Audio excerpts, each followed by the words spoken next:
Welcome student. जैसा कि हमने अपनी पिछले वीडियो में क्लाइमेटोलॉजी के बारे में अध्ययन किया था, उसी कड़ी को या उसी श्रृंखला को आगे बढ़ाते हुए आज हम वायुमंडल के बारे में अध्ययन करेंगे। यानी आज का हमारा टॉपिक है एटमॉस्फेयर कंपोजिशन एंड स्ट्रक्चर, वायुमंडल संगठन एवं संरचना। इसको पढ़ने से पहले हम ये जानना हमारे लिए सबसे ज़्यादा ज़रूरी है या आवश्यक हो जाता है कि वायुमंडल है क्या। वायुमंडल विभिन्न गैसों का एक आवरण है जो पृथ्वी को चारों तरफ से घेरे हुए है। इसके साथ ही साथ वायुमंडल इकोसिस्टम में का भी एक इम्पॉर्टेंट कंपोनेंट माना जाता है। क्यों माना जाता है? क्योंकि इकोसिस्टम में रहने वाले जीवधारियों के लिए अनेक आवश्यक तत्व हमें कहाँ से मिलते हैं? हमें वायुमंडल से ही प्राप्त होते हैं। इसके साथ ही अगर हम आगे बढ़ें तो वायुमंडल गैस का एक आवरण है जो लिफाफे के रूप में पृथ्वी के चारों तरफ फैला हुआ है। और लिफाफे के रूप में वो चारों तरफ क्यों फैला हुआ है?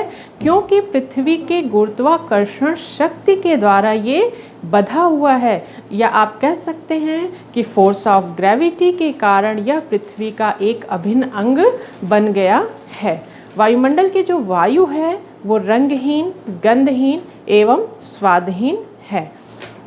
ये रंगहीन, गंधहीन, स्वादहीन वायु को ना आप इसका न तो कोई रंग है, न तो इसकी कोई गंध है और ना ही इसका कोई स्वाद है। Air is a colourless, odourless and tasteless.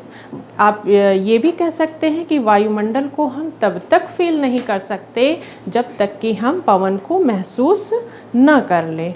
वायुमंडल के संदर्भ में अनेक विद्वानों ने अपनी अपनी मत प्रस्तुत किए हैं, या आप कह सकते हैं इसे परिभाषित करने का प्रयास किया है। इस कड़ी में मोंकहाउस महोदय कहते हैं कि वायुमंडल गैस की एक पतली परत है जो गुरुत्वाकर्षण के कारण पृथ्वी के साथ लगी हुई है।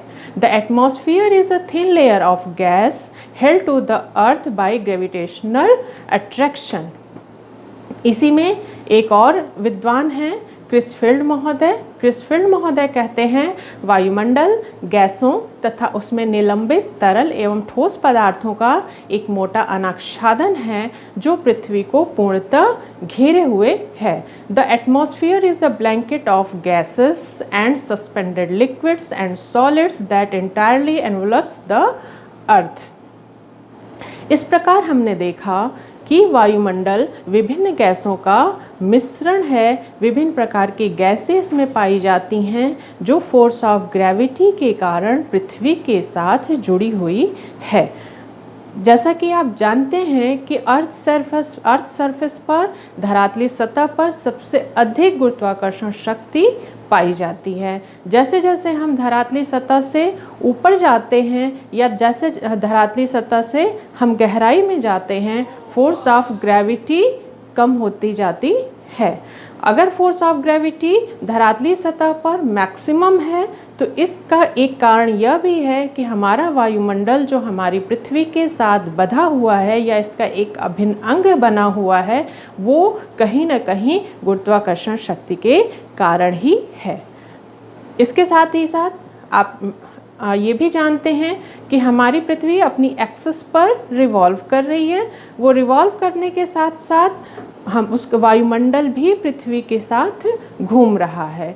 इसलिए हमें क्या होता है, पृथ्वी के घूमने का एहसास नहीं होता क्योंकि हमारा वायुमंडल भी उसके साथ घूम रहा है। कभी कभी ऐसा माना जाता है या ऐसे क्वेश्चन भी आते हैं कि यदि हम इस समय इंडिया में हैं और हमें किसी दूसरे महाद्वीप में, या आप मान लो कि अमेरिका ही जाना है, तो आपसे क्वेश्चन कर लिया जाता है कि हम एरोप्लेन से ना जा कर के यहीं इंडिया के ऊपर, जहाँ पर इस समय प्रेजेंट टाइम में हम हैं, हेलीकॉप्टर से ऊपर हो जाएं और क्योंकि पृथ्वी घूम रही है तो एक समय ऐसा आएगा कि घूमते घूमते जहाँ हमें जाना है वो स्थान भी आ जाएगा और हम नीचे उतर जाएंगे। लेकिन ऐसा संभव नहीं है। क्यों? क्योंकि जैसे जैसे अर्थ घूम रही है वैसे वैसे उसका एटमॉस्फेयर भी उसके साथ घूम रहा है।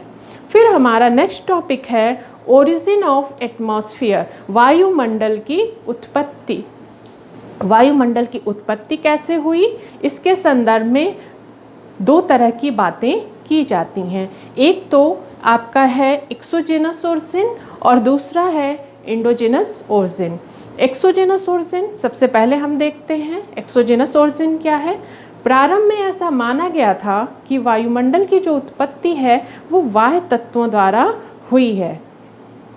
बाह्य तत्व मीन्स, बाह्य तत्व का मतलब आपका ये कह सकते हैं कि वो पृथ्वी के अंदर से निकली हुई गैसों के माध्यम से नहीं हुई है, बल्कि बाह्य तत्वों के माध्यम से हुई है। जैसा कि हम जानते हैं कि हमारी पृथ्वी अपनी एक्सिस पर रिवॉल्व कर रही है। कैसे रिवॉल्व कर रही है? वेस्ट टू ईस्ट रिवॉल्व कर रही है, पश्चिम से पूर्व की तरफ घूम रही है। इसके साथ ही साथ जैसे जैसे पृथ्वी अपने एक्सिस पर रिवॉल्व कर रही है वो सूर्य के चारों तरफ भी परिक्रमा कर रही है या सूर्य के चारों तरफ भी रिवॉल्व कर रही है। जब वो सूर्य के चारों तरफ रिवॉल्व कर रही है उस समय वो क्या करती है, वो स्पेस से गैसों को कैप्चर कर लेती है और उसी कैप्चर किए हुए गैसों से ही वायुमंडल की उत्पत्ति हुई है। ये कब माना गया था? ये प्रारंभ में माना गया कि प्रोसेस ऑफ रिवॉल्यूशन के कारण ही एटमॉस्फेयर की ओरिजिन हुई है। बट इट्स नॉट ट्रू, ये सही नहीं है। कभी कभी बहुत सारे ऐसे तथ्य होते हैं जो काफ़ी लंबे समय तक हमारे लिए सही बने रहते हैं, लेकिन फिर क्या होता है, फिर उस वस्तु का, उस तथ्य का विकास होता है और उसके संदर्भ में अनेक और सिद्धांत प्रस्तुत किए जाते हैं। तो उस कड़ी में अगर हम देखें तो दूसरा है आपका एंडोजेनस ओरिजिन। एंडोजेनस ओरिजिन के अंतर्गत ऐसा माना गया कि पृथ्वी के वायुमंडल की जो उत्पत्ति है वो पृथ्वी के अंदर से हुई है, न कि बाहर से हुई है। इसमें ऐसा माना गया कि ऐसा माना गया कि 3.2 बिलियन ईयर्स एगो हमारी पृथ्वी पर कंटिन्यूअस वॉल्केनिक इरप्शन हुआ, लगातार ज्वालामुखी विस्फोट होता है। इस लगातार ज्वालामुखी विस्फोट होने से पृथ्वी के अंदर से विभिन्न प्रकार की विभिन्न गैसें, जलवाष्प और धूल के कण, यानी आप कह सकते हैं गैसेस, वाटर वेपर और डस्ट पार्टिकल्स कहाँ आते हैं? मैग्मा के साथ लावा के रूप में धरातल पर आते हैं और उससे निकली हुई गैसों से हमारे वायुमंडल की ओरिजिन, वायुमंडल की उत्पत्ति हुई है। ये सही भी है कि क्योंकि हमारे वायुमंडल में जो गैसें विद्यमान हैं प्रेजेंट टाइम में, उसमें से मोर देन 99% गैसों की उत्पत्ति हमारी पृथ्वी के अंदर से ही हुई है। फिर आगे हम देखते हैं इवोल्यूशन ऑफ एटमॉस्फेयर, वायुमंडल का विकास। वायुमंडल अचानक से विकसित तो नहीं हुआ, उसका धीरे धीरे एक प्रोसेस हुआ, एक प्रक्रिया के अंतर्गत उसका विकास हुआ और आज हम जिस वायुमंडल को देख रहे हैं वो एक लंबी अवधि का परिणाम है। इसके अंतर्गत अगर हम देखें तो प्रारंभ में हमारे वायुमंडल से हाइड्रोजन और हीलियम जैसी गैसें, जैसा कि आप जानते हैं कि हाइड्रोजन और हीलियम जो गैस है वो हल्की गैस मानी जाती है, तो हाइड्रोजन और हीलियम जैसी गैसें पलायन कर गई, स्ट्रिप्ड ऑफ हो गई। कैसे पलायन कर गई? सोलर विंड्स या आप कह सकते हैं सनरेज के प्रभाव के कारण वो हाइड्रोजन और हीलियम जैसी गैसें हमारे वायुमंडल से पलायन कर गई। फिर आरंभिक वायुमंडल के रूप में हमारे वायुमंडल में nitrogen, carbon dioxide, methane, ammonia एवं वेरी लिटिल फ्री ऑक्सीजन की उत्पत्ति होती है। इस प्रक्रिया में अगर हम थोड़ा और आगे बढ़ें तो पृथ्वी के आंतरिक भाग से विभिन्न प्रकार की गैसें और साथ ही साथ जलवाष्प हमारी पृथ्वी पर बाहर आई और हमारे वायुमंडल में फैल गई, जिसे आप कहते हैं डीगैसिंग की प्रक्रिया, यानी प्रोसेस ऑफ डीगैसिंग के द्वारा भी हमारी वायुमंडल की उत्पत्ति हुई है।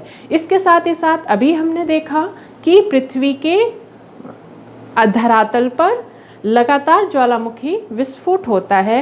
लगातार ज्वालामुखी विस्फोट होने के बाद, यानी एक के बाद दूसरा ज्वालामुखी विस्फोट इस धरातलीय सतह पर लगातार होता है, जिससे पृथ्वी के अंदर जो गैसें हैं, जो जलवाष्प हैं, जो आप कह सकते हैं डस्ट पार्टिकल्स हैं, वो निकलकर बाहर आते हैं और हमारे वायुमंडल में ऊपर चले जाते हैं और हमारे वायुमंडल की रचना करते हैं। इस प्रक्रिया में अगर हम और आगे बढ़ें तो फिर क्या होता है, धीरे धीरे हमारी पृथ्वी ठंडी होती है।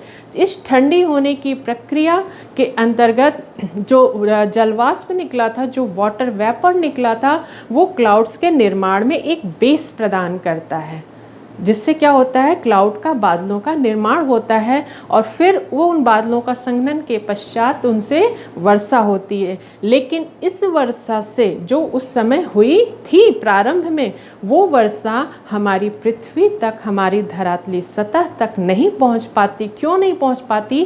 क्योंकि उस समय टेम्परेचर बहुत ज़्यादा हाई था, इस वजह से वो हमारी पृथ्वी तक नहीं पहुंच सकी। लेकिन ये वर्षण, वाष्पीकरण, पुनः वर्षण एक साइकिल के रूप में, एक चक्र के रूप में निरंतर चलता रहता है और हमारे अर्थ सरफेस पर, हमारी धरातलीय सतह पर वाटर बॉडीज़ का निर्माण होता है, यानी विभिन्न प्रकार के महासागरों, नदियों आदि जल क्षेत्रों का निर्माण होता है। इसके साथ ही साथ हमने एक चीज़ और देखी थी कि नाइट्रोजन, कार्बन डाइऑक्साइड, मीथेन गैसों के प्रादुर्भाव के साथ ही वेरी लिटिल फ्री ऑक्सीजन आया था। बहुत कम मात्रा में ऑक्सीजन की उत्पत्ति हुई थी। तो ये ऑक्सीजन जो उत्पत्ति हुई, ये कहाँ से हुई? इसके संदर्भ में दो प्रोसेस माने जाते हैं, दो तरह की प्रक्रियाएं मानी जाती हैं। एक है आपका फोटोकेमिकल डिसोसिएशन और दूसरा है आपका फोटोसिंथेसिस। फोटोकेमिकल डिसोसिएशन के अंतर्गत क्या है ये?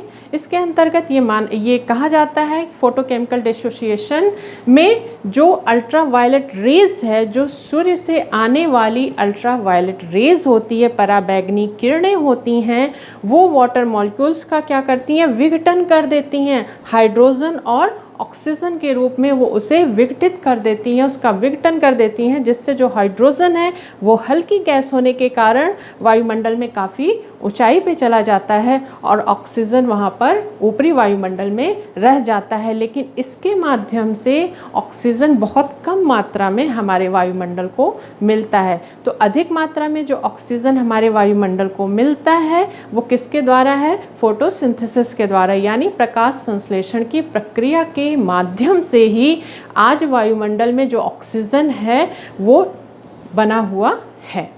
इसी के साथ ही वायुमंडल की जो विकास हुआ है वायुमंडल का, उसमें एक बहुत महत्वपूर्ण वर्ड आता है बायोलॉजिकल पंपिंग। बायोलॉजिकल पंपिंग क्या है? बायोलॉजिकल पंपिंग के विषय में आप कह सकते हैं कि एटमॉस्फेरिक कार्बन डाइऑक्साइड के लेवल को मेंटेन करने का जो प्रोसेस होता है उसे हम बायोलॉजिकल पंपिंग कहते हैं। बायोलॉजिकल पंपिंग के संदर्भ में आप ये कह सकते हैं कि स्थल पर या आप महासागरों में, हम महासागरों में चलते हैं, महासागरों में जो फाइटोप्लैंक्टन होता है, फाइटोप्लैंक्टन यानी एल्गी या माइक्रोस्कोपिक प्लांट्स जो होते हैं, वो क्या करते हैं? वो वाटर बॉडीज से कार्बन डाइऑक्साइड लेते हैं, कार्बन लेते हैं और उस कार्बन को क्या करते हैं? ग्लूकोज में कन्वर्ट करते हैं, अपना फूड बनाते हैं, जिससे उनकी बॉडी क्या करती है? ग्रोथ करती है।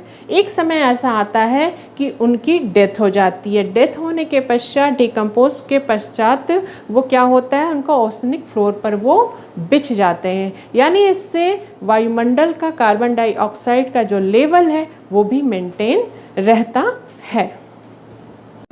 इस प्रकार हमने देखा कि वायुमंडल विभिन्न गैसों का एक आवरण है जो हमारी पृथ्वी को चारों तरफ से घेरे हुए है, जो फोर्स ऑफ ग्रेविटी के कारण पृथ्वी का एक अभिन्न अंग बना हुआ है। इसके साथ ही साथ इसकी उत्पत्ति कैसे हुई? इसकी उत्पत्ति दो रूपों में हमने देखी, एक एक्सोजीनस थ्योरी और दूसरा एंडोजीनस ओरिजिन।